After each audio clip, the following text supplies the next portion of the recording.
Hello, and welcome to the Sleepy Mind. Tonight, we are following something that rises and then disappears. A thin thread of smoke curling upward from a single burning point, carrying with it a fragrance that has moved through temples and tombs, through forest ceremonies and candlelit rooms, through 5,000 years of human longing and human ritual. We are going to spend this evening with incense. It is a subject that seems, at first, entirely simple. Something burns, something smells. The smoke lifts and thins and is gone. And yet, almost every civilization that has ever existed has considered this small act significant enough to place at the center of its most sacred moments. The Egyptians burned it at sunset for their gods. Buddhist monks in wooden halls have offered it for over 2,000 years. In medieval cathedrals, in mountain temples, in quiet rooms where someone lights a single stick before sitting down to meditate, the gesture repeats itself across time with a consistency that asks to be understood rather than simply observed. Incense is not decoration. It is not air freshener dressed in ceremony. It is something more particular than that. It is the oldest known attempt to make the invisible visible, to give prayer a shape, to offer the divine, or the sacred, or the simply still, something it can receive. It is also, it turns out, deeply and quietly powerful in ways that science is only beginning to map. The fragrant smoke that rises from a stick of sandalwood or a piece of heated aloeswood takes the most ancient road in the human nervous system, bypassing thought entirely, arriving directly at the part of the brain where memory and emotion live. A scent can reach you before you have decided how to feel about it. That is not a small thing. And right now, as you lie in the particular quiet of wherever you are tonight, some trace of fragrance is almost certainly present. The smell of the room, the air, the soft, familiar scent of the place where you rest. You are already inside the subject. If these slow journeys help you find sleep, I would love for you to like this video or subscribe to the Sleepy Mind. It helps more tired and curious people find their way here, one quiet night at a time. But now, there is nothing to find and nowhere to arrive. Let your body settle into whatever is holding it. Let your shoulders drop just slightly. Let the breath come and go without your help.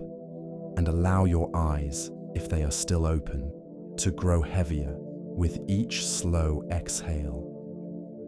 We are going to follow the smoke now, gently, all the way back to the beginning. Let's begin. The word itself arrives from Latin, incendere, to set on fire, to cause to burn. It is a plain enough origin for something that has been, across 5,000 years of human life, anything but plain. The word carries its root meaning quietly, the way old things do, without drawing attention to how much history has passed through it on the way to the present moment. The earliest evidence of incense use reaches back to ancient Egypt, Mesopotamia, and the Indus Valley civilization, to cultures that had already developed complex systems of belief, agriculture, architecture, and ceremony by the time they began burning aromatic substances in ritual contexts. This was not a practice that appeared late in human development, at the edges of culture, as an afterthought. It appeared near the beginning of everything, alongside the first temples and the first written languages and the first organized attempts to communicate with something larger than the individual human life. That particular positioning tells a great deal about what incense has always been understood to do. The ancient Egyptians produced one of the earliest known compound incenses, a substance they called kifi, which was prepared from a combination of as many as 16 separate ingredients. Honey was included, and wine and dried raisins, alongside resins of myrrh and various aromatic gums, combined according to formulae recorded on temple walls, with the same care given to sacred texts.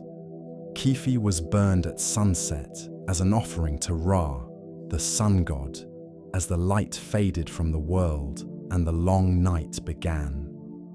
The Egyptians understood the evening as a kind of dying, and the smoke that rose at that threshold as a gift offered at the edge of the unknown. There is something in that image that sits quietly and stays. In ancient Mesopotamia, the culture that developed in the region between the Tigris and Euphrates rivers in what is now Iraq, cuneiform texts describe the burning of incense as a means of communication with the gods. The smoke rising from the burning material was not simply a gesture, not merely a symbolic act. It was understood as a literal pathway between the human world and the divine one, a channel through which prayers could travel upward and, it was hoped, be received. The logic is not so different from the logic of the temple column, which also reaches from earth towards sky. The difference is that incense moves, lifts, thins into the air, and disappears. It completes the journey rather than merely pointing toward it.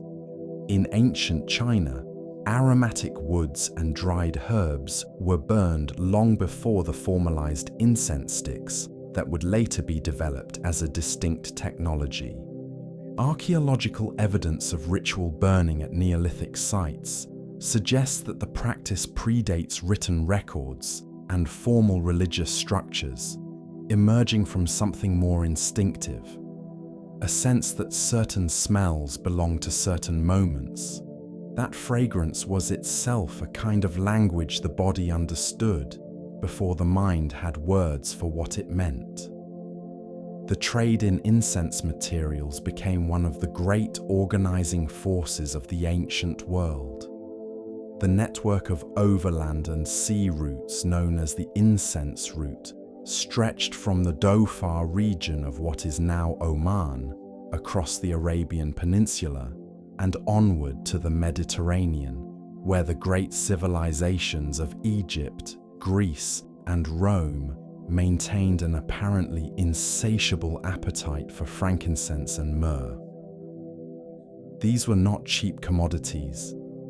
They were priced alongside gold and rare textiles, carried across hundreds of miles of desert by camel caravans that moved slowly through the night to avoid the heat of the day. The incense route was also, unavoidably, a route of cultural exchange, a path along which ideas, stories, religious practices, and artistic forms traveled alongside the resins. The world has been shaped by stranger trades, but few more quietly consequential. In ancient Greece, the burning of aromatic substances as offerings to the gods was referred to by the word thymiama, meaning a substance to be burned.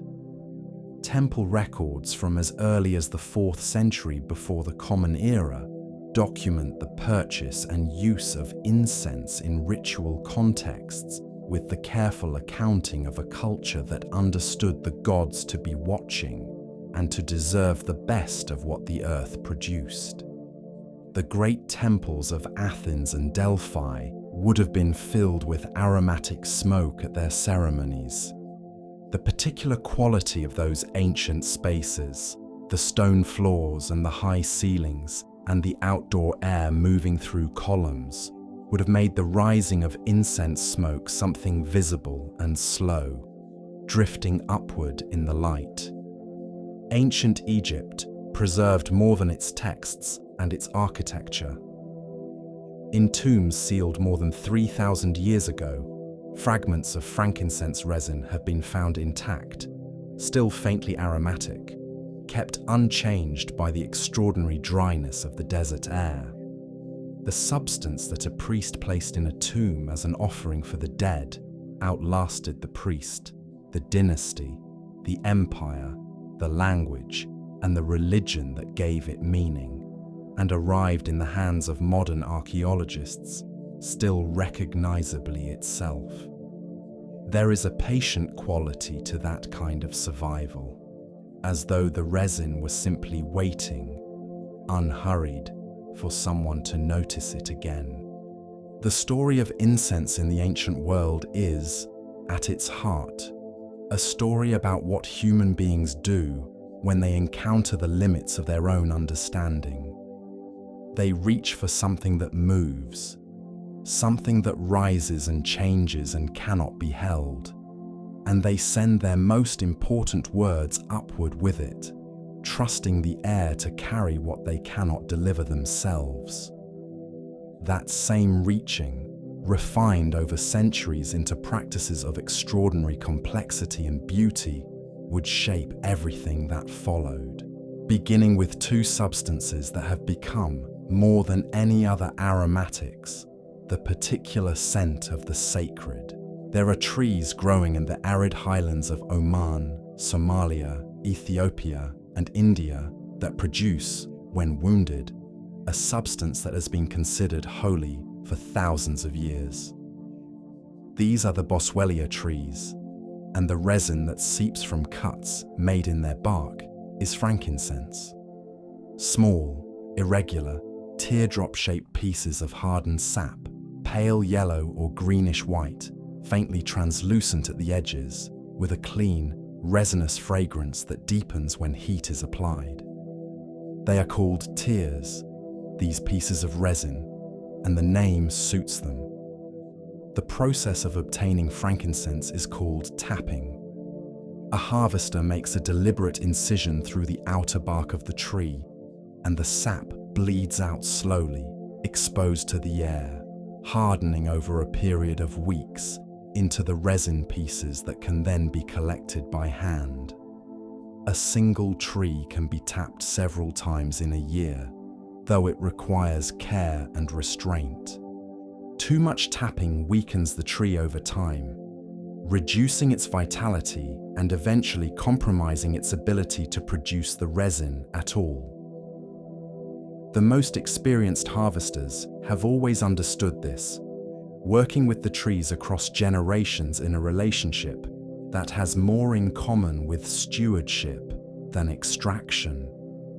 The long view has been part of the practice from the beginning, or at least it was, until the pressures of modern demand began to change the equation. The name frankincense is thought to derive from the Old French franc encens, meaning genuine or high-quality incense, a name that carried the implicit comparison with lesser aromatic materials that were sometimes substituted or mixed with the real substance by merchants looking to stretch their inventory. This adulteration was a problem serious enough to be documented in ancient trade records. The genuine article was identifiable by its particular clarity, its clean burn, and the quality of the fragrance it produced. Those who knew it could not be fooled for long. Frankincense has been used in religious ceremonies across an extraordinary breadth of human tradition. In Catholic and Orthodox Christianity, it forms the basis of liturgical incense. In Islam, it is burned in the home and at celebrations of significance. In Judaism, the substance was central to temple worship in ancient Jerusalem. In Hinduism, it appears in various ritual contexts across the subcontinent.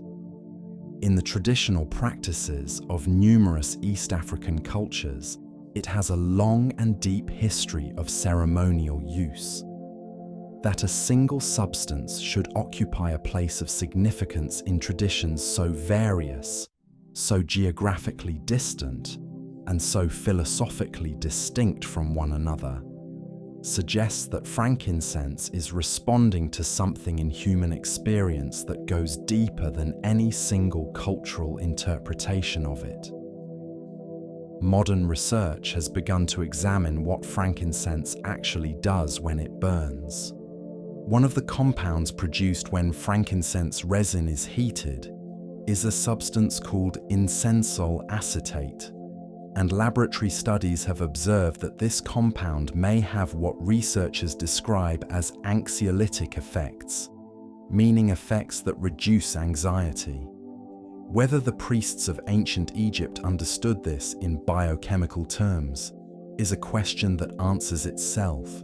They understood it in a more direct way. The smoke changed how a person felt. The body relaxed slightly. The mind became quieter. The space around the burning resin took on a quality that made certain kinds of attention easier to sustain. They drew their own conclusions about why.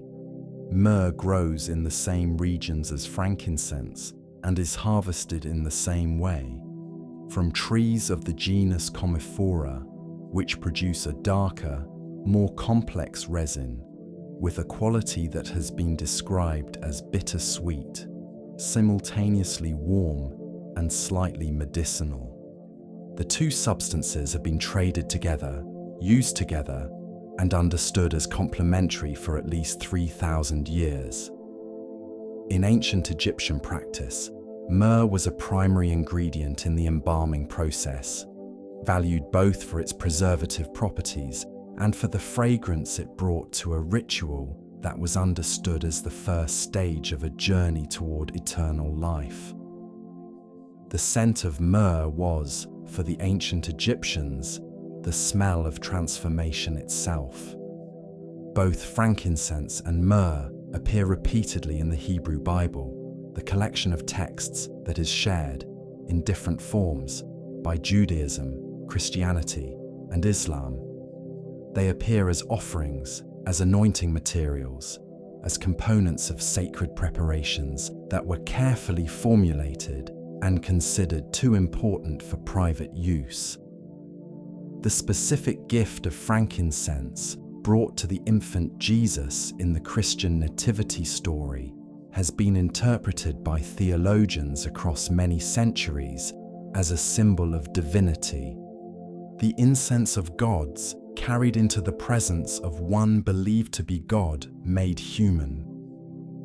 The symbolic weight of the gesture was understood by anyone present who had ever entered a temple and breathed the particular air that frankincense makes. What is quietly remarkable about frankincense and myrrh is not only their longevity in human culture, but the specific way in which that longevity has survived every upheaval the world has produced. Empires rose and fell, languages died, religions were born and transformed beyond recognition. The trees continue to bleed their resin into the dry air, and human hands continue to collect it. And the thin smoke continued to rise in the places where people gathered to address themselves to something they could not name with certainty, but could not stop reaching toward either. That continuity is itself a kind of argument, not a loud one, quiet, unhurried, and very old. Incense arrives at the Buddhist altar as one of 5 traditional offerings, placed there alongside flowers, a lamp or candle, fresh water, and food. Each offering addresses one of the senses, providing the gathered mind with a simple, sensory acknowledgement of the sacred. Incense belongs to the nose, to the oldest and most direct of the senses, to the pathway that bypasses thought and arrives at feeling before the mind has had time to form an opinion. That particular offering was not chosen by accident. The act of lighting incense and placing it before a representation of the Buddha is understood across most Buddhist traditions as an act of purification. The fragrant smoke is considered to clear the space around the altar and by extension the space around the practitioner, of the accumulated residue of mental and spiritual impurity that gathers through ordinary daily activity. Distraction, self-concern, the many small frictions of living in a world full of things to want and things to avoid. The incense smoke does not remove these simply, as one might remove dust from a surface. It creates a quality of atmosphere in which they naturally settle, the way agitated water settles when it is no longer disturbed. In Theravada Buddhism, the oldest surviving school of Buddhist practice, incense is offered to what practitioners call the triple gem, the Buddha himself, meaning both the historical Siddhartha Gautama and the principle of awakened awareness he is understood to embody. The Dharma, meaning his teachings as preserved and transmitted across 2,500 years, and the Sangha, meaning the community of practitioners, both monastic and lay, who have carried those teachings from generation to generation. Each stick of incense placed before the altar in a Theravada context is understood as a gesture of respect toward all three, a physical expression of the practitioner's intention to learn from and be guided by each of them. Japanese Zen Buddhism developed a specific incense offering practice for ceremonial contexts, in which the officiant brings incense to the altar with deliberate and precisely choreographed hand movements that are considered inseparable from the ritual itself. The movements are not decorative, they are part of the offering. Zen teaching holds consistently that how a thing is done is as important as what is done, and the careful, unhurried quality of incense offering in a formal Zen ceremony makes visible what is usually invisible about practice: the interior quality of attention that accompanies the external action. The incense preferred in formal Japanese Zen ceremonies is often jinko, the Japanese name for aloeswood or agar wood, a rare and deeply fragrant wood whose particular richness is considered appropriate to the gravity of the occasion. The scent of jinko in a Zen meditation hall is dense and grounding, occupying the space with a presence that is felt in the body as much as noticed by the nose. It does not scatter attention, it organizes it. In Tibetan Buddhism, the approach to incense extends beyond the meditation hall and into the landscape itself. Juniper branches are gathered and burned outdoors during purification ceremonies called sang, Tibetan for the burning of fragrant offerings. The smoke from these fires rises in great billowing columns, carrying prayers upward and, according to Tibetan Buddhist understanding, pleasing the protective spirits and deities associated with the local landscape. The particular plants chosen for sang offerings are not arbitrary. Specific aromatics are understood to have specific relationships with specific classes of beings, and the practitioner choosing materials for a sang ceremony is making a series of informed decisions about which presences are being addressed and what they require by way of approach. It is a detailed and considered practice, embedded in a worldview that finds the sacred distributed throughout the natural world rather than confined to specifically designated spaces. The Tibetan incense sticks used in regular practice differ from most East Asian varieties in their construction. They are typically thicker, darker, and formed without a bamboo core, made entirely from compressed aromatic paste that may include medicinal herbs alongside the fragrant woods and resins.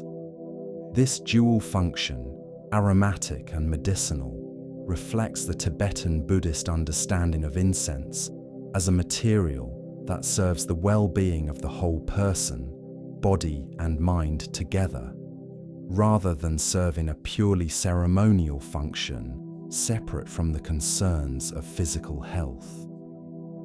In the tradition of Pure Land Buddhism, a branch of Mahayana Buddhism widely practiced across East Asia, daily incense offerings are made to Amitabha Buddha, the Buddha of infinite light, who is believed to preside over a realm called the Pure Land, a state of existence particularly conducive to practice and eventual liberation.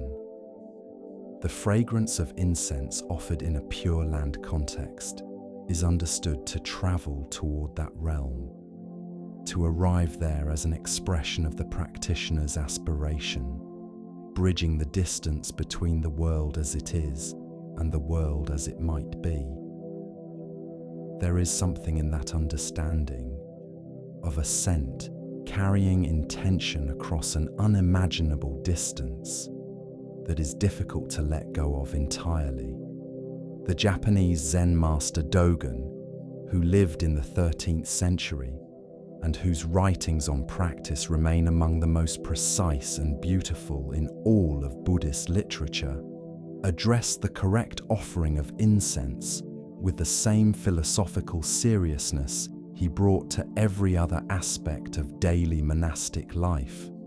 For Dogen, the way a practitioner handled the incense, the quality of attention brought to every small movement of the hand, the directness and completeness with which the offering was made, was not a preparation for practice. It was practice. It was, in his understanding, the expression of awakened mind available to anyone willing to bring their full presence to even the most ordinary gesture. In Japan, 3 arts were elevated during the centuries of the Muromachi period, roughly the 14th through 16th centuries, to the status of classical practices worthy of sustained study and lifelong cultivation. One was kodo, the art of flower arranging. One was chado, the art of preparing and drinking tea. And the third was kodo, the path of fragrance. The word kodo is written with 2 characters meaning, respectively, fragrance or incense, and path or way, the same character used in the words for the other classical arts, and in the word Budo for martial arts, and in Shinto for the way of the gods. The character for path in Japanese does not only mean a physical route, it points toward a lifelong practice of refinement, a commitment to developing sensitivity, skill, and understanding through sustained engagement with a particular discipline. Kodo is the path that moves through fragrance. What distinguishes kodo most immediately from other practices involving incense is the vocabulary it uses to describe the act of experiencing scent. In kodo, practitioners do not say they smell the incense, they say they listen to it. The verb used is kiku, which ordinarily means to hear, to listen. The choice of this verb is not casual or metaphorical in a loose sense. It points toward a quality of attention that is essentially receptive rather than acquisitive, a kind of open stillness rather than an active reaching. To listen is to wait for something to arrive. It is the posture of someone who understands that the most interesting things cannot be seized, only received. That the quality of one's attention determines what becomes available to one. This simple linguistic choice encodes an entire philosophy of practice. A formal kodo ceremony involves small pieces of rare aromatic wood, most often ginkgo, the Japanese name for aloeswood, which are placed on a heated bed of fine white ash inside a ceramic incense burner called a koro. The ash itself is a practiced art. It is shaped and smoothed into specific forms before each ceremony. with the charcoal buried carefully within it, so that only a thin layer of ash separates the heat from the wood placed on top. The purpose of this elaborate arrangement is temperature control. The wood must be heated gently and evenly, releasing its fragrance through warmth rather than combustion. When aloeswood burns directly, the fragrance is coarser, less complex. When it is heated just below the threshold of burning, something more subtle and more layered becomes available. The ceremony is designed around the creation of conditions for the finest possible experience of something rare. Participants in a formal kodo gathering pass the incense burner among themselves in a prescribed sequence, each person lifting it carefully with both hands, bringing the opening of the vessel close to the face and inhaling through the sleeve of the kimono held as a gentle screen. The impression received is then considered privately, and written impressions are sometimes recorded before the wood is identified and the observations shared. There is no competition in the usual sense. No praise or criticism is offered for the quality of someone's response to a fragrance. The game, if it can be called that, is played against one's own attention, against the limits of one's own sensitivity, against the inevitable tendency of the mind to overlay direct experience with preconception and assumption. The poetic names given to different incense woods and blends within the classical Japanese system are among the most quietly beautiful things the culture has produced. Fragrances are named for seasons, for classical literary scenes, for states of mind, for natural phenomena observed with the particular attention that long practice makes possible. A fragrance might carry the name of the first autumn wind moving through pines at a mountain temple. Another might be named for the moment of parting at dawn, the sleeve of a departing visitor still holding the scent of the house left behind. The names do not describe the fragrances analytically. They create a space in the imagination around them, a room the fragrance can inhabit without being reduced to its components. This is a sophisticated and demanding art of sensory description, far more subtle than any numerical rating or chemical analysis, and it has been practiced and refined for over 500 years. The classical Japanese system of incense categorization identified approximately 6,000 distinct varieties of aloeswood, organized according to the region in which the tree grew, the density of the resin-saturated heartwood, and the character of the fragrance produced when heated. This is a taxonomy born entirely of sensory experience rather than laboratory analysis, a classification system built by people who had spent their lives listening to the same small pieces of rare wood and gradually learning to distinguish what others could not yet hear. The knowledge is irreplaceable.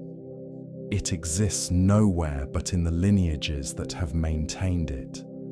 The rarest and most treasured grade of aloeswood within the kodo tradition is called kyara, and it is considered among the most valuable natural materials on Earth, measured by weight. The fragrance of kyara is described in the classical literature as cool, soft, gentle, and faintly bitter in the finest and most pleasant sense, carrying a quality of refinement that experienced practitioners recognize immediately and describe consistently, suggesting they are pointing at something real and specific rather than projecting subjective impressions onto an ambiguous material. A single gram of authenticated ancient kyara can cost hundreds or even thousands of dollars, and much of what exists in the world is held in the private reserves of the great Japanese incense houses, carefully preserved and very rarely used. The two principal surviving lineages of kodo practice in Japan are the Oi school and the Shino school, each maintaining its own variations on ceremony, on the names of fragrances, and on certain procedural details of how the art is taught and transmitted. Both have maintained their ceremonial forms essentially unchanged for over 5 centuries, which means that the ceremony practiced in a kodo gathering in contemporary Japan is recognizably the same one that was practiced when the art was codified during the Muromachi period. The art has survived civil war, foreign occupation, industrialization, and the complete transformation of Japanese society, and it remains, quietly, exactly what it always was. A group of people sitting together in a careful silence, passing a small vessel of warm ash among themselves, listening. The fragrance at the heart of kodo, the substance prized across so many cultures and centuries under so many different names, does not come from the tree itself. It comes from the tree's wound. Aquilaria, the genus of trees that produces agarwood, grows across Southeast Asia, South Asia, and parts of southern China. It is a tall, straight, unremarkable-looking tree in its natural state, producing no distinctive scent when its bark is cut or its wood examined. But when certain aquilaria trees become infected with a specific type of mold, something changes. The tree responds to the infection by producing a dense, dark, resinous heartwood, saturated with fragrant compounds, building up slowly around the site of the wound as a kind of defense. It is this wounded, resinous heartwood that is agarwood, aud, chenxiang, jinko, aguru, the same substance traveling through cultures and languages under different names, each name carrying the particular relationship that culture developed with what the tree produced in its distress. In the wild, only a small proportion of aquilaria trees develop this infection naturally. Walking through a forest of them, a person might examine dozens or hundreds without finding a single tree that had responded to infection with resin production. The rarity is built into the biology of the substance. Most trees carry no fragrance at all. Only the wounded ones, and only some of those, produce what people have crossed oceans and paid extraordinary sums to obtain. The fragrance of agarwood does not behave as most fragrances do. It changes as it is heated, moving through distinct phases over time. Initially, there is something green and fresh, a hint of the living forest. Then, as the heat continues, a warmer, woodier character emerges, rounder and more settled. Finally, given sufficient time and the right temperature, a deep and complex richness develops that experienced practitioners describe as having an almost animalic quality, a warmth that seems to come from the material's core rather than its surface. Learning to recognize these phases, to follow the fragrance as it changes, is itself a long education. In the Arabic-speaking world and across much of the Islamic world, aloeswood is known as oud, and its use is embedded in the culture of hospitality and celebration. A home in which oud is burned is expressing something about the quality of welcome it is offering, the seriousness with which it regards the presence of its guests. At weddings, at celebrations, at moments of religious significance, the smoke of oud is understood as one of the most generous offerings a host can make. The fragrance lingers in cloth and hair and memory long after the occasion has ended, so that the scent itself becomes a carrier of association, arriving in the mind loaded with all the warmth of the occasions where it was present. The Sanskrit name for agar wood is aguru, and it appears in ancient Indian texts on medicine and ritual practice dating back at least 2,000 years. The Ayurvedic medical tradition, which developed in India over a period of several centuries and was codified in texts that remain in use today, prescribed agar wood for a range of conditions, including anxiety, sleeplessness, and digestive disturbance. The medical use and the religious use overlapped and reinforced each other in a world that did not draw a sharp line between the healing of the body and the healing of the spirit. Both were understood as aspects of the same underlying restoration of balance. In classical Chinese culture, agar wood was known as chen xiang, which means sinking fragrance, a name derived from the observed property of high-quality agar wood, which is dense enough to sink in water rather than floating as lighter woods do. The sinking test was used for centuries as a practical means of assessing quality. Material that sank was considered genuinely resin-saturated and fragrant. Material that floated was less valuable or had been adulterated.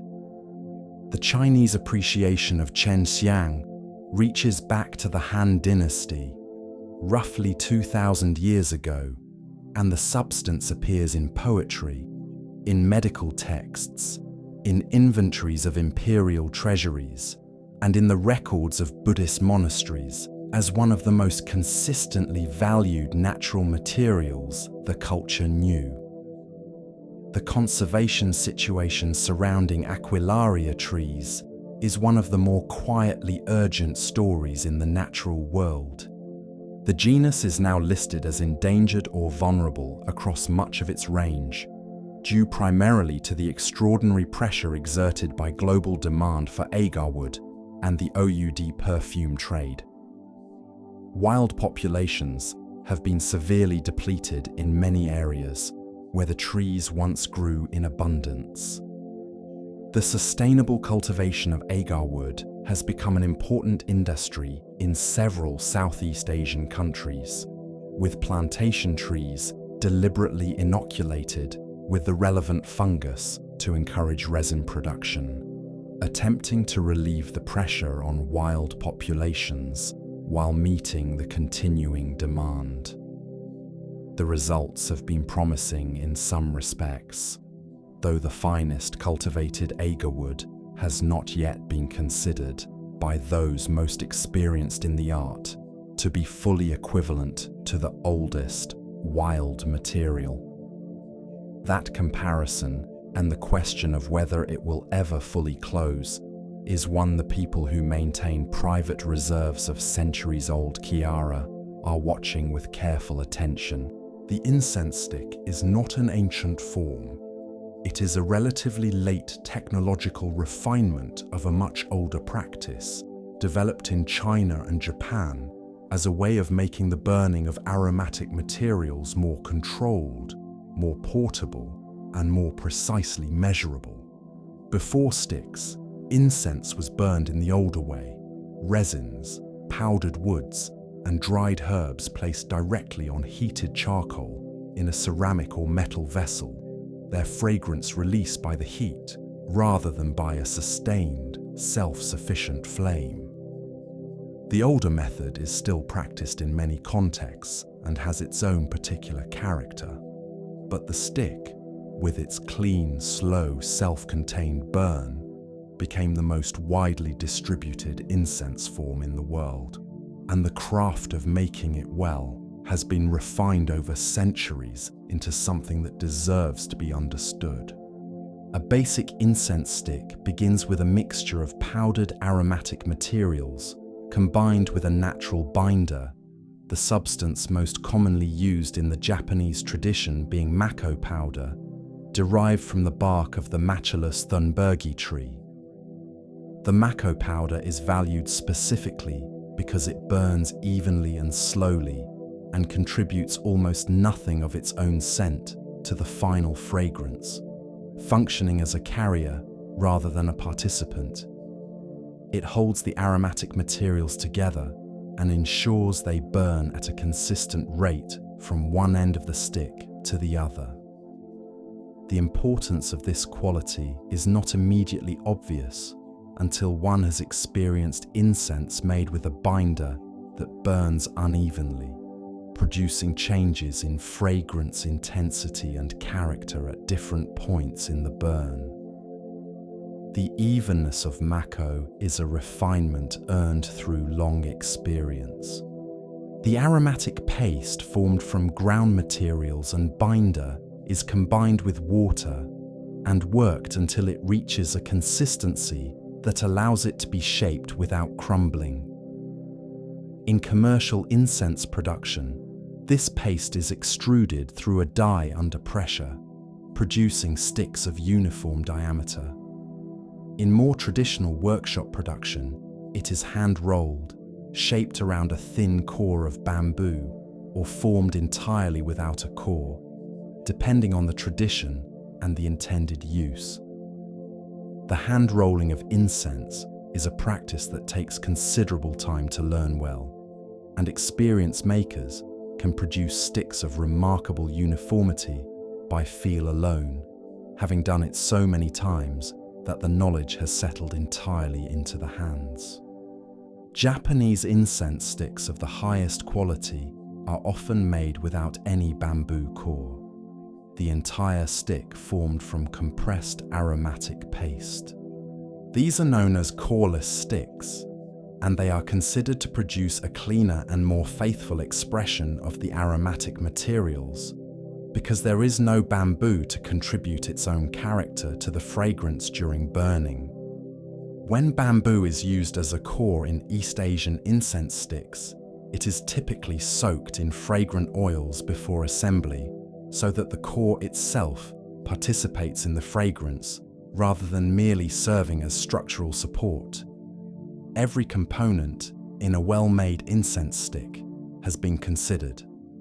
Indian incense, known by the Hindi name agarbatti, meaning fragrant stick, uses a different base formulation from the Japanese tradition. The binder commonly used in Indian incense is jigat or halmadi, a sticky paste derived from the ailanthus tree, which is combined with charcoal powder and a blend of aromatic materials that may include both natural extracts and synthetic fragrance compounds. The texture of halmadi-based incense is softer and more paste-like than Japanese incense, and it gives the finished stick a particular pliancy before it dries. Indian incense making is concentrated in numerous regional traditions, each with its own characteristic materials, forms, and scent profiles, and the craft is practiced at every scale from small family workshops to large industrial facilities. The Indian incense form called dhup, meaning smoke or incense in Hindi, dispenses with the stick format entirely. It is formed as a solid cone or compressed roll of aromatic paste without any core, and is burned directly on a heat-resistant surface. The burn of dhup is slower, and the fragrance often denser than that of a stick, filling a space more completely and lingering longer after the material has finished burning. It has historically been associated with temple use and with serious devotional practice rather than casual household burning. The density of its fragrance suited to the weight of the intention it accompanies. Tibetan incense, shaped according to practices that have been maintained in monasteries across the Himalayan region for many centuries, uses a base that may include medicinal herbs alongside the aromatic woods and resins. Ingredients such as juniper, rhododendron bark, artemisia, and various high-altitude plants are combined with materials including sandalwood, clove, and specific resins according to formulae associated with particular monasteries or traditional physicians. The medicinal and spiritual functions of the incense are considered inseparable. The herbs that calm the nervous system and the resins that carry prayers share the same burning material, reflecting an understanding of the human being as a whole, in which the physical and the spiritual are not meaningfully divided. The city of Sakai, near Osaka in Japan, has been a center of incense production for over 600 years. The families and workshops established there during the medieval period have maintained traditions of craft that represent a long and unbroken engagement with the materials and techniques of incense making. The most senior practitioners in these workshops carry knowledge that is not written down in any manual, knowledge that lives in the sensitivity of trained hands and noses, in the memory of materials handled over a lifetime, in the ability to assess by touch and smell alone whether a batch of incense has been made correctly. This kind of knowledge cannot be transferred quickly. It can only be transmitted slowly through proximity and time, the way the faintest fragrance saturates the walls of a room where incense has been burned for a very long time. Of all the senses, smell alone takes a direct anatomical pathway to the limbic system, the deep and ancient region of the brain associated with emotion and long-term memory. Every other sense routes its information through the thalamus, a kind of central sorting structure in the brain that processes and relays incoming signals before they reach the areas where they will be consciously experienced. Smell bypasses this intermediary entirely. The olfactory bulb, the small structure at the base of the brain that processes scent signals, connects directly to the hippocampus, which is involved in the formation of long-term memories, and to the amygdala, which is involved in emotional processing. This anatomical arrangement means that a scent reaches feeling and memory faster than it reaches conscious thought. It arrives before the mind has had time to prepare a response. The practical consequence of this arrangement is familiar to almost everyone, though few people know its anatomical basis. A scent encountered in the present moment connects suddenly and completely to an experience in the past, not as a thought about the experience, but as an almost physical re-entering of it. The emotion and the sensory texture of the earlier moment arriving intact, as vivid as they were when first formed. This phenomenon carries the name of the French writer Marcel Proust, who described it with famous precision in his long novel, In Search of Lost Time, though the experience itself is universal and far older than the name it has been given. The smell of a particular wood fire, a specific soap, a certain combination of flowers and cut grass, and suddenly a whole world that seemed to belong entirely to the past reassembles itself in the present with a completeness that no deliberate act of memory could achieve. The field of environmental psychology has examined the relationship between scent and mental state with increasing rigor over recent decades, and the findings are consistent with what contemplative traditions have understood intuitively for thousands of years. Consistent use of a specific scent in a particular context creates a powerful associative link between that scent and the mental state associated with that context. A person who meditates regularly in a room where the same incense is always burning will, over time, find that the fragrance alone begins to facilitate the shift in awareness that meditation requires. The scent functioning as a kind of shortcut through the preparation the mind normally needs before it can settle. This is not mystical, it is neurological. The brain is an association machine, and smell is its oldest and most direct channel. Monasteries and temples in virtually every tradition that uses incense have organized their fragrance practice in exactly this way, whether or not they framed it in neurological terms.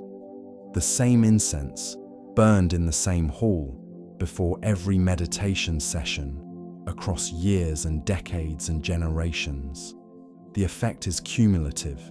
The space itself, as it absorbs the fragrance of repeated practice, becomes a more effective container for that practice. The walls hold something, not literally, but perceptually. A meditation hall that has been used for many years carries a quality that a newly constructed room does not yet have, and part of that quality moves through the nose before it reaches the mind. Research on specific aromatic compounds has produced findings that suggest the effects of incense on the nervous system go beyond psychological association. Studies on lavender fragrance have found measurable reductions in heart rate and cortisol levels, a hormonal marker of stress, in participants exposed to lavender scent under controlled conditions. The reductions are modest, but they are consistent across multiple studies and suggest a genuine physiological response rather than a purely psychological one. The body is responding to the chemistry of the fragrance, not only to what the mind has learned to associate with it. Sandalwood, one of the most widely used incense materials in Buddhist and Hindu ritual practice, contains a group of compounds called sandalols, and animal research has suggested that these compounds may have sedative effects on the central nervous system when inhaled, potentially contributing to the calming quality that has made sandalwood so persistently associated with meditation and prayer across so many traditions. Whether similar effects occur in human beings at the concentrations produced by burning incense is a question that remains under investigation, but the convergence of traditional use and emerging research points in a consistent direction. The evolutionary age of the sense of smell adds another layer to its unusual character.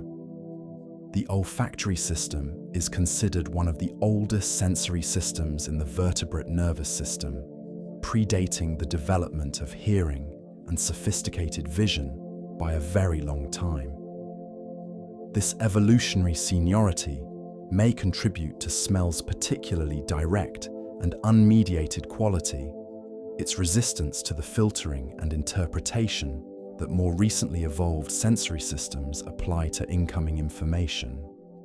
A scent arrives in its full immediate reality without a great deal of prior organization by the brain's newer and more reflective regions. This is part of why smell can feel so insistent, so difficult to ignore, and why its connection to emotion and memory remains so immediate even in people who have learned to be quite intellectually sophisticated about their other sensory experiences. There is one further quality of the sense of smell that carries particular significance for the practice of burning incense at night. Smell does not substantially diminish during the early stages of sleep. While vision closes down almost completely when the eyes close, and hearing becomes selective and distant as sleep deepens, the olfactory system maintains a level of responsiveness well into the first stages of rest. This means that a fragrance present in the room as a person falls asleep may continue to influence the quality of that sleep even after consciousness has retreated.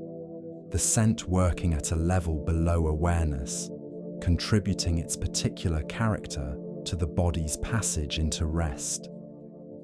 The oldest practice in the oldest sense, accompanying the sleeping mind along the path it has always taken, every night, through the dark, Sandalwood comes from trees in the genus Santalum, and the most prized of these is Santalum album, the Indian sandalwood tree, which grows in the southern Indian state of Karnataka and in other parts of the subcontinent. It is a modest-looking tree, not particularly tall or dramatic in appearance, giving no external indication of the quality that resides within it. The fragrance of sandalwood lives in the heartwood and the roots, in the dense inner core of the tree, rather than in its outer layers. This is unusual. Most fragrant woods carry their aromatic compounds closer to the surface, where the tree's metabolic activity is highest. In sandalwood, the fragrance migrates inward as the tree ages, concentrating and deepening in the heartwood over decades of slow growth. This inward movement of fragrance means that time is inseparable from the quality of sandalwood. A tree harvested young produces heartwood with a pale, thin fragrance. A tree allowed to grow for 30 years or more produces heartwood with a richness and depth that younger material cannot approximate. The finest sandalwood comes from old trees, and the patience required to let trees grow to that age, in a world where the material is commercially valuable and the temptation to harvest early is always present, is a form of restraint that has not always prevailed. The history of sandalwood trade is partly a history of that tension between the short-term value of early harvest and the long-term value of what patience makes possible. In Hindu ritual practice, sandalwood occupies a place of particular sacredness. Sandalwood paste, formed by grinding the heartwood on a rough stone with water, is applied to the foreheads of deities during temple worship. The cool, fragrant application, understood as an act of honoring and refreshing the divine presence. The same paste is applied to the bodies of the deceased before cremation, accompanying the person across the final threshold, with the fragrance most associated with purity and the sacred. Sandalwood is present at birth ceremonies and at death ceremonies, at the beginning and the end of the human arc, in a tradition that has not interrupted its use of this material for at least 2,000 years. Buddhist texts from the earliest period of Indian Buddhism describe sandalwood as one of the finest aromatic substances available for offering, and its use in Buddhist ritual has spread across the full geographical range of Buddhist practice, from India and Sri Lanka through Southeast Asia to China, Japan, Tibet, and Korea. The fragrance of sandalwood is, in some sense, the shared scent of Buddhist devotion across an enormous diversity of cultural expressions, one of the few constants that can be found in traditions that otherwise differ greatly in language, art, liturgy, and philosophical emphasis. The commercial history of Indian sandalwood in the modern period reflects the difficulty of sustaining access to any natural material that is both slow-growing and intensely desired. Wild populations of Santalum album were placed under such pressure by harvesting and by the illegal trade driven by the material's value that the Indian government eventually declared all sandalwood trees on government land to be state property, their harvest and sale regulated by official bodies. The poaching and smuggling of sandalwood became, by the late 20th century, a significant criminal industry, driven by the extraordinary prices the material commanded in international markets. The situation remains complex.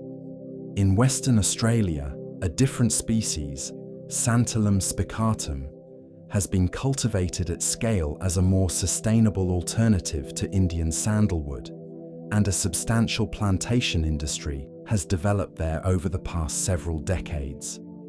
Australian sandalwood has a somewhat different character to its Indian counterpart, carrying a lighter, slightly earthier fragrance, and it has been adopted by the incense and fragrance industries with varying degrees of enthusiasm. The great fragrance houses of the world generally consider it distinct from, rather than equivalent to, Indian sandalwood, but it has become an important material in its own right, and one whose production can be maintained at scale without the pressure on wild populations that Indian sandalwood has historically required. The medicinal uses of sandalwood in both Ayurvedic medicine and traditional Chinese medicine converge on a set of conditions that might be described in contemporary language as those associated with an overactivated nervous system. Anxiety, restlessness, sleeplessness, an excess of heat in the body, as both of these traditions conceive it. The cooling, calming, grounding quality attributed to sandalwood in both systems is consistent with what many people report when they encounter the fragrance in practice. A quality of settling, a gentle withdrawal of the attention from the periphery toward the center, a sense of the body becoming more substantial and the mind becoming slightly less insistent. Whether this is pharmacological, associative, or some combination of the two is a question that the contemporary sciences of neuroscience and pharmacology are only beginning to approach with adequate tools. The world of incense materials extends far beyond the most celebrated names.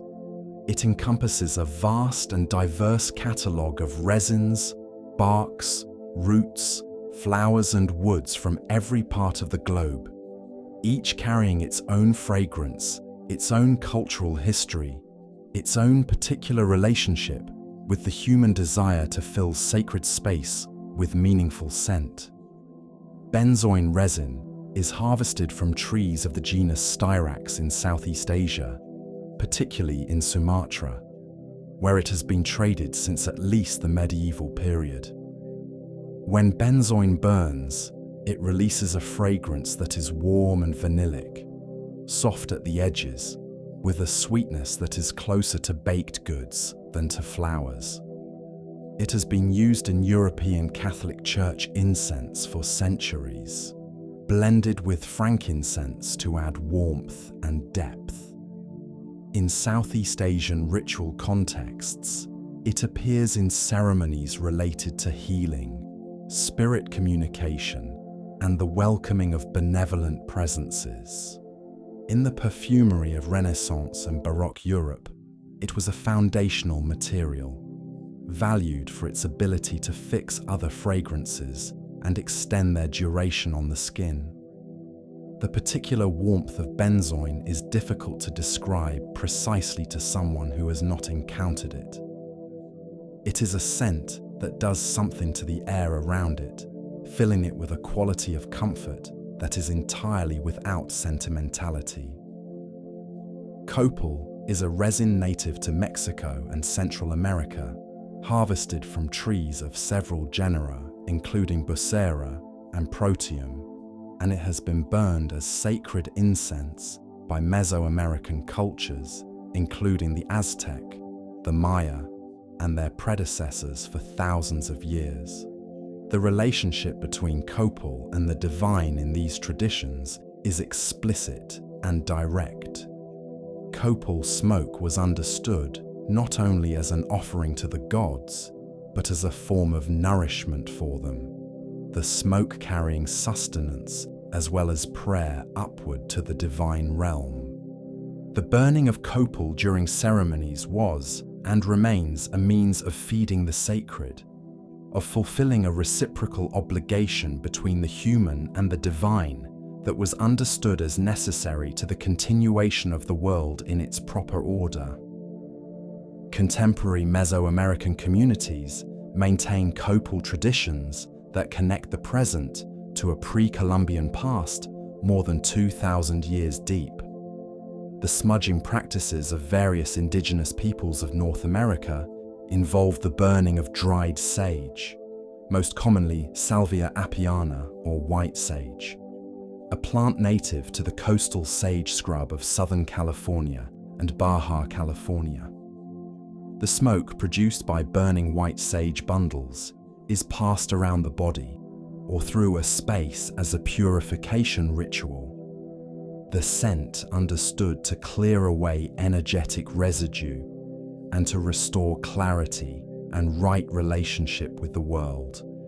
These practices belong to specific cultural contexts and carry specific meanings within those contexts, and the increasing popularity of smudging in contemporary non-Indigenous wellness culture has raised significant questions about cultural appropriation and the sustainability of white sage populations, which have come under harvesting pressure from commercial demand. The conversation about how to engage respectfully with the practices of cultures other than one's own is one that the world is still, slowly and imperfectly, learning to have. Palo Santo, meaning holy wood in Spanish, comes from a tree native to the dry forests of coastal South America, particularly Peru and Ecuador. Unlike most aromatic woods, Palo Santo is not harvested from living trees. It is gathered from trees that have fallen naturally and then aged on the forest floor for several years, during which time the fragrant compounds in the heartwood develop and concentrate. The ethics of Palo Santo harvesting, when it is gathered from naturally fallen wood, are quite different from those of aloeswood or sandalwood, where the pressure on living trees is the central concern. When burned, Palo Santo produces a fragrance that is sweet and resinous with a faint citrus undertone, and it has become, in recent years, one of the most widely encountered incense materials in the global wellness market, though its use in traditional South American ceremonial contexts predates this recent international popularity by many centuries. Nag Champa is an incense blend that originated in India and was historically associated with the ashrams and devotional communities surrounding Hindu holy men. Its characteristic fragrance, which is among the most recognizable in the world, comes from the combination of sandalwood with champaka flower, derived from Magnolia champaka, a tree native to Southeast Asia and India, whose flower produces a rich, warm, slightly fruity fragrance that blends with sandalwood in a way that is considered particularly auspicious in Indian devotional practice. Many commercial varieties of Nag Champa use synthetic approximations of the champaka note rather than the flower itself, a concession to availability and cost that changes the character of the fragrance subtly for those who know the original. The genuine traditional blend, made with real champaka, is quieter and more complex than most of what the commercial market produces under the same name. Cedar has been burned as a sacred aromatic across an extraordinary breadth of human culture. In ancient Egypt, cedarwood oil was used in the embalming process. In the Hebrew Bible, cedar from Lebanon was specified as a primary construction material for the temple in Jerusalem, and its aromatic quality was understood as part of what made it appropriate for that sacred purpose. Indigenous peoples of North America have incorporated cedar into purification ceremonies in ways that parallel the smudging practices using sage, with the smoke of cedar considered to have a protective and cleansing quality. The scent of cedar has something of the forest in it, green and clean and slightly resinous, and it is one of those fragrances that seems to bring the outdoors inside. making enclosed spaces feel more open and more connected to the natural world beyond their walls. Camphor, derived from the Cinnamomum camphora tree, carries a sharp, piercing, unmistakable fragrance that is quite unlike any other incense material. In Hindu puja ceremonies, the daily ritual of worship offered to deities at home and temple shrines, a camphor flame is the central offering at the close of the ceremony. The priest or devotee passes the camphor flame before the deity in slow circles. The light and the fragrance understood as the most direct and intimate form of offering, bringing fire itself as a gift rather than its smoke or residue. Camphor burns with a striking white flame that leaves no residue behind, a quality that aligns with its symbolic meaning of complete offering, of something given entirely, holding nothing back. Dragon's blood resin, harvested from trees of the genus Dracaena and from the rattan palm Demonorops in tropical regions across Africa, Asia, and the Americas, has been traded and used since ancient times. Its vivid red color and its dense, slightly sweet, resinous fragrance have made it a material of considerable mystique across many cultures. Ancient Roman writers mention it. Medieval European apothecaries stocked it. Contemporary ceremonial practitioners continue to use it. It has served as a pigment, as a medicine, and as incense, demonstrating the characteristic versatility of aromatic materials that seem, in their particular combination of qualities, to exceed any single use. The breadth of this catalogue, from the forests of Central America to the dry highlands of East Africa, from the mountain valleys of the Himalayas to the coastal sage scrub of California, reflects something important about the relationship between human beings and the aromatic world. The reaching for fragrance as a means of marking the sacred, of creating the conditions for prayer, of purifying space and time for what matters most, is not a practice that belongs to any single culture or tradition. It is something that culture after culture, in isolation from one another, has arrived at independently, which means it is responding to something in the human being that is prior to any particular cultural expression. What that something is perhaps the oldest and most persistent question in the history of human religious life. And it is, in the end, the question that every burning stick of incense quietly raises, without requiring an answer. The thurible swings. In Catholic and Orthodox Christian ceremony, the censer used for incense, a metal vessel on chains, is set in motion in a prescribed arc, dispersing the smoke of burning frankincense through the church in a series of deliberate gestures that carry specific liturgical meaning. The altar receives the incense. The clergy receive it. The congregation receives it.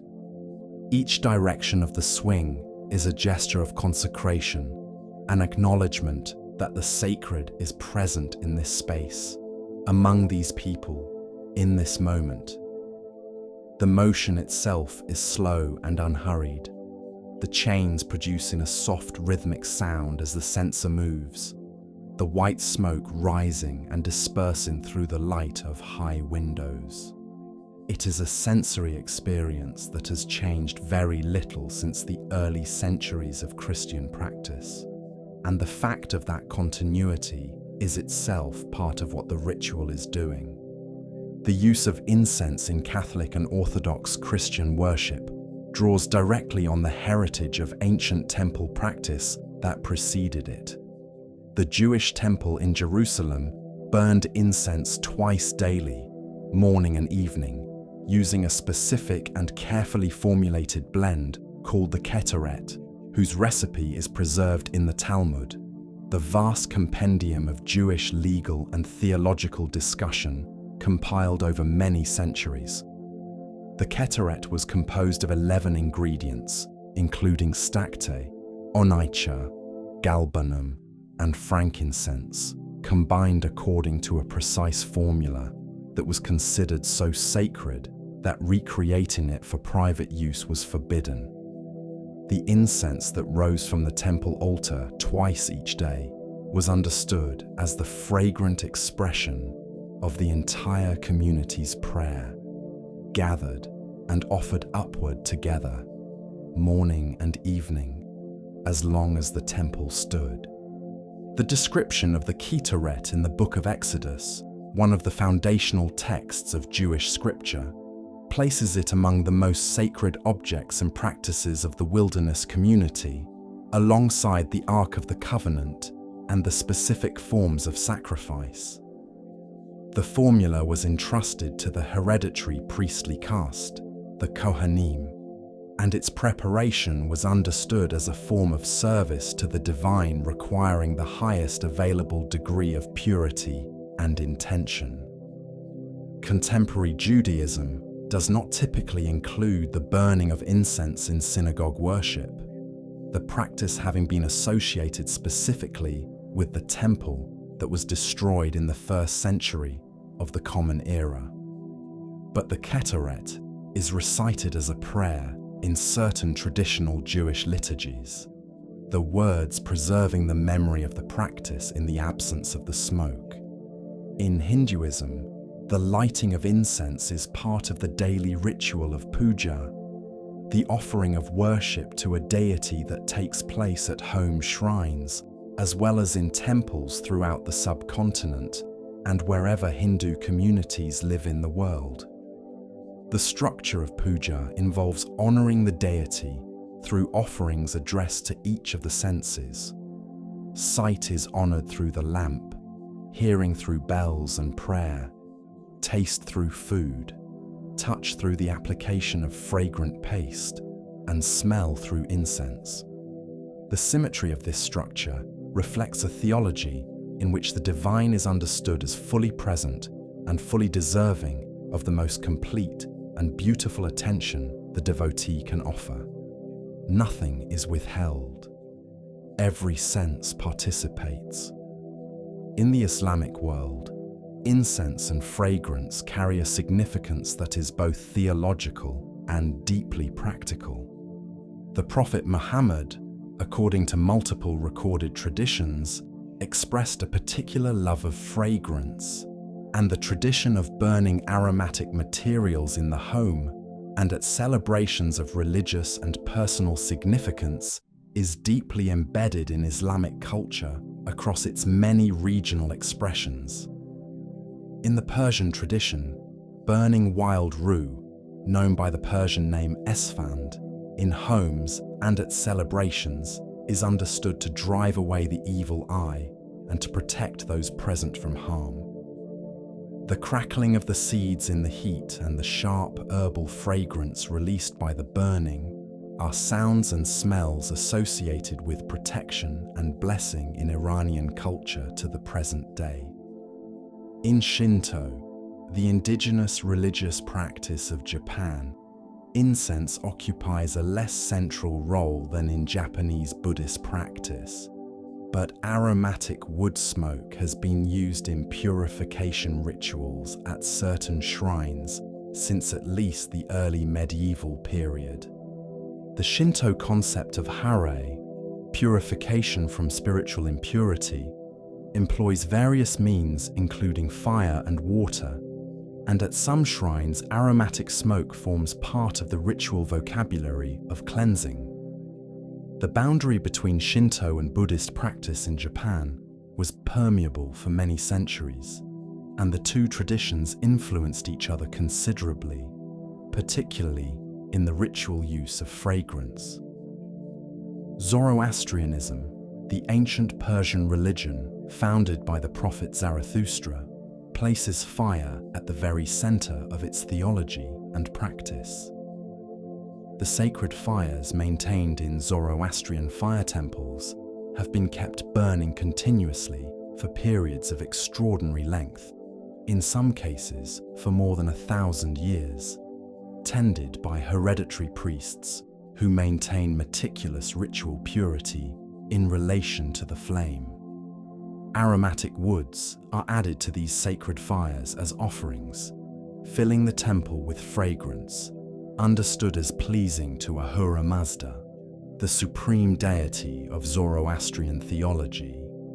The particular intimacy of Zoroastrian practice with fire and fragrance represents perhaps the most ancient continuous fire ritual in the world, a form of worship maintained in an unbroken chain across the entirety of recorded human history. What runs through all these practices, across all these traditions, separated by geography and language and theological framework, is the same underlying conviction that fragrant smoke, properly offered, with the right intention in the right space, connects the human world to something that receives it. The specifics of what that something is called vary enormously, but the gesture is the same, the reaching is the same, and the smoke, rising slowly from every form of censer and altar and open fire, follows the same path it has always followed, upward, thinning, dispersing, gone. Long before incense was a product available at every corner of the market, it was a material that shaped the quality of domestic life in ways that are difficult to separate from the purely spiritual. In Japan, small incense coils were hung in homes and burned not only for their fragrance, but for their function as practical timekeeping instruments. A coil of a given size and density would burn for a predictable duration, and in an era before mechanical clocks were widely accessible, the burning incense coil was among the most reliable means a household had of measuring the passage of an hour, of timing the gap between prayer intervals, of knowing when to expect the return of someone who had left at the beginning of a burning coil and had promised to be home before it was finished. Time was measured in fragrance, and fragrance was inseparable from the passage of the day. In traditional Chinese domestic culture, the burning of incense in the home was understood as a means of honoring the ancestors, the generations of family members who had inhabited the same household or carried the same family lineage before the present occupants were born. The ancestors, in traditional Chinese belief, remain present and attentive to the fortunes of their living descendants, and the fragrance of incense offered at the family altar was both a gesture of respect and a means of maintaining the connection between the living and the dead that family required. Specific scents were associated with particular occasions, with the seasons, with festivals that returned each year and required the appropriate fragrance as part of their full observance.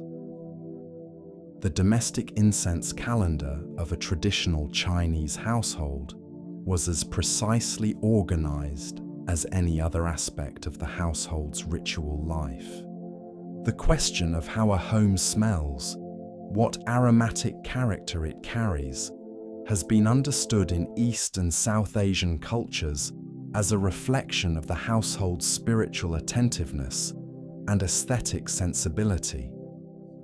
A home in which careful and appropriate incense is burned regularly demonstrates, through its fragrance, something about the quality of attention the inhabitants bring to their daily life.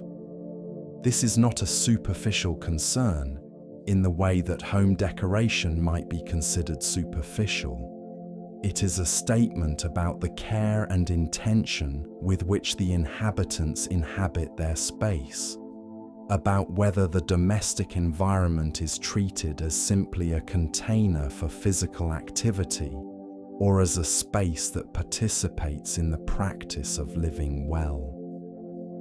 In contemporary Japan, daily incense burning continues in many households, though the character of the practice has shifted somewhat with urbanization and the changing pace of daily life. Modern urban homes tend toward lighter, more subtle incense fragrances than those used in traditional ceremonial contexts, choosing scents that are unobtrusive enough to accompany ordinary domestic activity without dominating the atmosphere. The practice of daily incense burning in a contemporary Japanese apartment carries within it, somewhat quietly, the memory of a much longer history, the accumulated habit of generations of households that found in the daily lighting of a stick something that made the home feel more itself and the day feel more properly organized. The objects used to hold, support, and display burning incense have been produced with care and craft across every culture that has used incense in the home. The incense holder is a small object, and in most cases, a simple one. But the simple objects that are handled every day, that participate in repeated gestures, that accumulate the touch of many years, are precisely the objects that craft traditions have always considered worth making well. A ceramic incense holder that has stood on the same surface for 40 years, that has caught the ash of 10,000 burning sticks, that carries in its small bowl the history of daily practice, is not a trivial object. It is one of those modest things that the domestic world is full of, and that the world beyond the home tends to overlook, and that the Japanese aesthetic tradition of mono no aware, the gentle melancholy of passing things, has always understood to be among the most beautiful and meaningful that ordinary life contains. Across every culture that burns incense, across every tradition and every historical period, one image recurs with a consistency that transcends geography, language, and theological distinction. The smoke rises, the visible becomes invisible. The particular, specific material thing, the resin or the wood or the dried flower, transforms into something that cannot be held, cannot be named precisely, cannot be kept. And in that transformation, in that passage from substance into air, human beings have found, again and again, an image for what prayer is trying to do. The Latin words from the Hebrew psalm, Oratio mea dirigatur, sicut incensum in conspectu tuo, which translates as, let my prayer be set before thee as incense, have been sung in Catholic and Orthodox Christian liturgical chant for more than 1,000 years. The image the psalm offers is precise and simple. Prayer is to the divine what incense is to the air, something that rises, that disperses, that cannot be recalled once offered. The offering is complete when it is made. Nothing remains in the hand of the one who gave it. In Tibetan Buddhist practice, the outdoor purification ceremonies called sang are organized around a detailed understanding of the different aromatic materials appropriate to different presences and different intentions. Juniper is understood to be associated with purification of the environment and the invitation of protective deities. Various high-altitude plants carry their own specific associations, their own particular relationships with the beings to whom the offering is directed.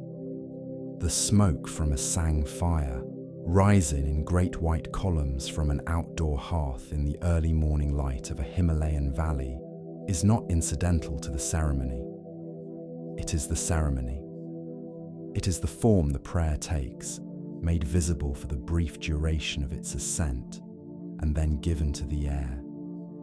Medieval European Christian theologians, writing about the significance of incense in the Mass, described its three essential qualities in terms that bring the practice into full theological focus. The fragrance of good incense, they wrote, represents the virtue of righteous action, which rises to God as a pleasing offering. The heat required to release the fragrance represents the fervor of the praying heart, the intensity of intention brought to the act of prayer. And the smoke itself represents the spiritual intention ascending invisibly but truly toward the divine, taking the form that the invisible takes when it moves through the visible world. Three qualities of a single act, three meanings carried simultaneously in one thin thread of rising smoke. What is common to all these interpretations across traditions that are otherwise separated by every conceivable difference is the understanding that something real is happening in the act of burning incense.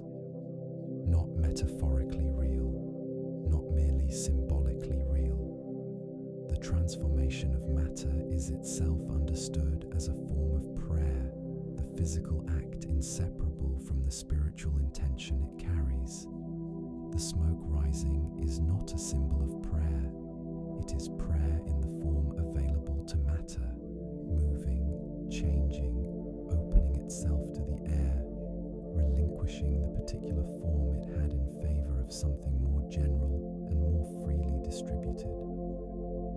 The Japanese kodo tradition includes a practice in which a small slip of paper bearing an intention, a name, a gratitude, or a prayer is placed beneath the aromatic wood in the incense burner before the ceremony begins.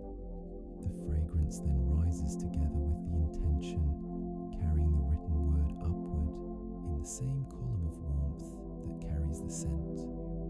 It is a practice of extraordinary delicacy, combining the physical and the verbal, the aromatic and the linguistic, in a single gesture that treats the words and the fragrance as equally real and equally capable of traveling where they are sent. Many traditional incense burning practices across many traditions include a moment of stillness at the point of lighting. The striking of a match or the touching of flame to incense is treated as a threshold, a crossing from ordinary to sacred time, a moment in which an intention is held or offered before the activity continues. The incense then burns within that intention, the fragrance carrying it outward into the room and upward toward whatever the practitioner is addressing. The moment of lighting is the moment of commitment. After it, the offering is already made, and the smoke is already on its way.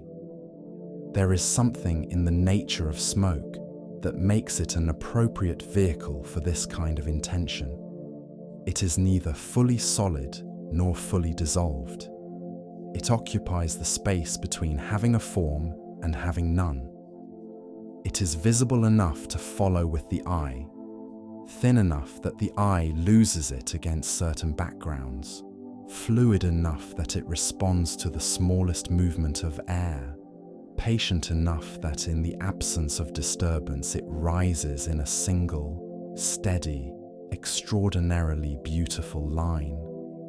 Watching a stick of incense burn in a still room, the smoke rising in that perfectly vertical thread before dispersing into the quiet air above, is one of the most naturally meditative sights available in ordinary domestic life.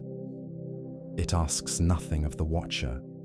It simply rises, and in rising, takes everything with it that the room is ready to release. The most cherished and sacred aromatic materials in the world are, many of them, in trouble. The trees that produce them are slow to mature, sensitive to disturbance, dependent on specific ecosystems that are themselves under pressure, and subject to a demand that has only increased as global trade and the global wellness industry have expanded the market for natural aromatics beyond anything their traditional harvesting practices were designed to sustain. The boswellia trees of Oman, Somalia, and Ethiopia, which have been producing frankincense for the world's temples and rituals for at least 5,000 years, are facing a convergence of threats that has raised serious concern among conservation researchers. Overharvesting, driven by commercial demand that exceeds the tree's ability to recover between tappings, has weakened many trees and reduced their productive capacity over time. Changes in rainfall patterns have stressed populations in regions where water availability was already marginal. Increased livestock grazing around the base of the trees has prevented the successful establishment of seedlings, meaning that few young trees are successfully reaching maturity in the places where old trees are dying or being felled. Researchers working in the Dhofar region of Oman, one of the most historically significant frankincense-producing areas in the world, have documented a significant and continuing decline in tree populations over the past 2 decades. The situation for Aquilaria trees, the source of agarwood and oud, is similarly difficult. The genus is listed as endangered or vulnerable across much of its range, the result of decades of intense harvesting pressure driven by the extraordinary prices that high-quality agarwood commands in Japanese, Chinese, and Middle Eastern markets. The oud perfume trade, which has become a global phenomenon extending well beyond its origins in Arabic-speaking cultures, has further expanded demand to a market of unprecedented scale. Sustainable cultivation programs have been established in Vietnam, Indonesia, Malaysia, and other Southeast Asian countries, with plantation trees deliberately inoculated with fungal cultures to encourage resin production. But the finest cultivated material is generally considered by experienced practitioners to be distinct from old wild material, and the long-term commercial viability of these programs in relation to their conservation benefit is still being assessed. The Indian sandalwood situation reflects a slightly different pattern. Years of strict government regulation and enforcement in Karnataka and other sandalwood-producing regions have provided some measure of protection to remaining wild populations. And the large-scale plantation industry that has developed in Western Australia over recent decades has reduced some of the pressure on Indian wild trees by providing an alternative source of sandalwood for the fragrance and incense industries. But the finest Indian sandalwood, from old trees grown in specific soil and climate conditions, remains an irreplaceable material that no plantation program fully replicates, and the forests that produced it have been significantly diminished. The great Japanese incense houses, understanding the trajectory of these conservation pressures better than most, have responded by maintaining carefully documented private reserves of their finest historical materials. Pieces of Chiara aloeswood that were acquired centuries ago are stored in conditions of careful preservation, their provenance recorded, their quality assessed by the most experienced practitioners of each generation. These reserves will outlast the availability of comparable new material from the wild, extending the continuity of the tradition's finest expressions into a future that will not be able to produce them again from living trees. The materials stored in those private collections are, in a quiet and unglamorous sense, some of the most culturally significant natural objects on Earth.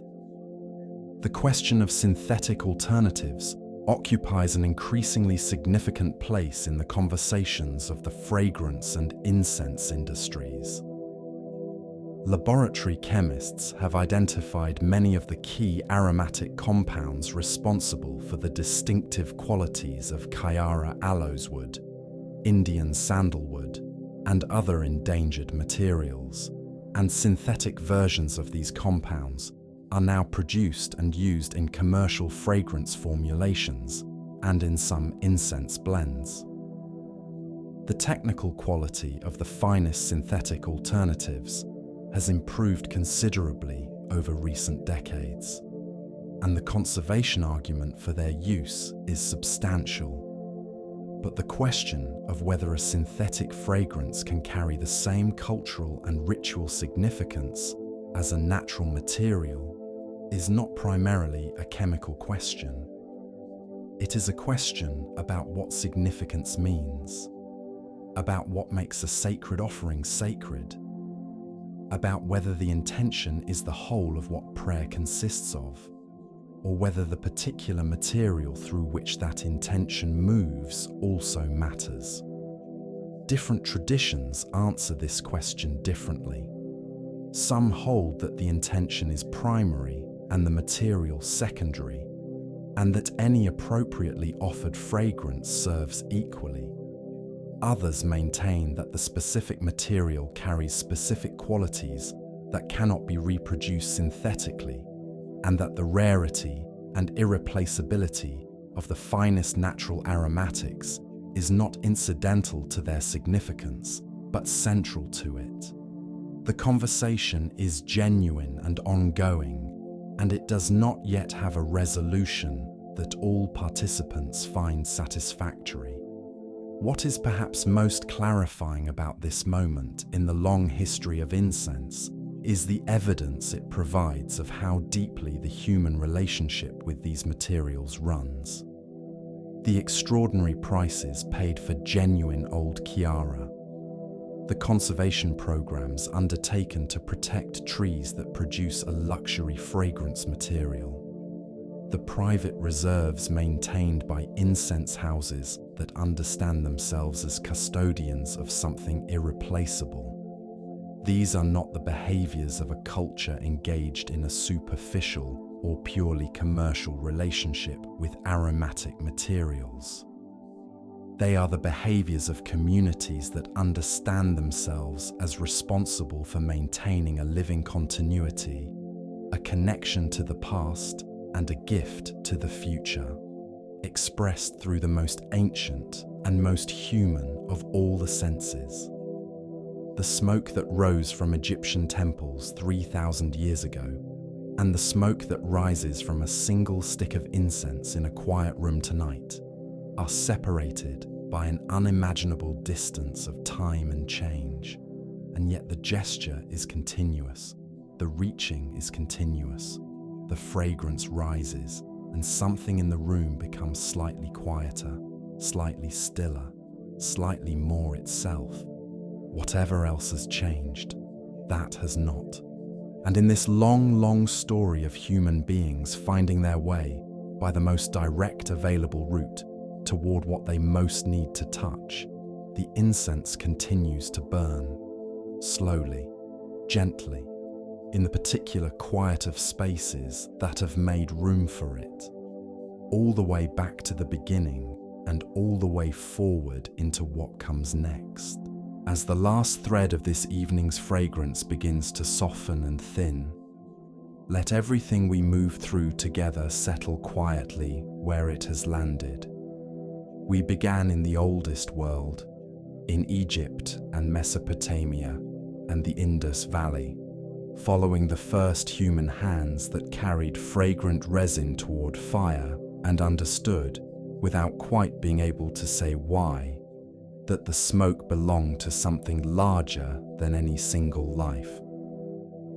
We traveled the incense route across deserts, into temples, along the corridors of Japanese monasteries, where the same woody fragrance has been offered for centuries in halls built for precisely that purpose.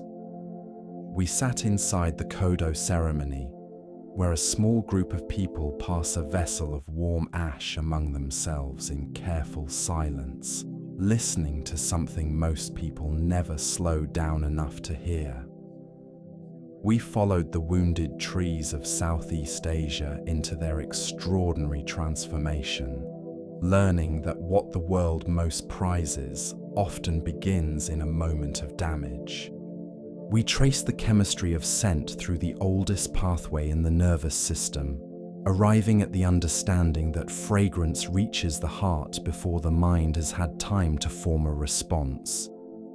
We moved through sandalwood and benzoin and copal and cedar, through the fire temples of ancient Persia and the home shrines of daily Hindu worship and the outdoor purification fires of Tibetan mountain ceremonies, all of them saying, in their different ways, the same thing, that this matters, that the smoke carries something real, and what runs beneath all of it, the single thread connecting 5,000 years of burning and offering and reaching, is the simplest possible observation, that human beings have always wanted to give their most important intentions a form that could travel farther than the body can go. The smoke was always the answer, weightless, rising, transforming, gone. There is nothing in any of that which requires you to hold on to it tonight. The mind has already taken what it needs. Let the rest go the way smoke goes, thinning into the air, leaving nothing behind but the faint and pleasant memory of something that was present and is now, gently, released. If these quiet evenings with the sleepy mind have found their way into something you return to, it would mean a great deal to leave a like or subscribe, or offer a gentle word in the comments. This channel continues because of the people who find something worth carrying forward from these slow, unhurried nights together. And if there is another journey you would like to take before sleep arrives, there is one waiting for you on the screen. Soft and slow, and in no hurry at all. But if your eyes are already heavy, let them close. Let the fragrance of everything you heard tonight be the last thing the evening asks of you. One slow breath in, and then out. The body settling, the shoulders releasing, the jaw unclenching from whatever small tension it has been holding since morning. The smoke has risen. The offering has been made. There is nothing left to do. Sleep well, and good night.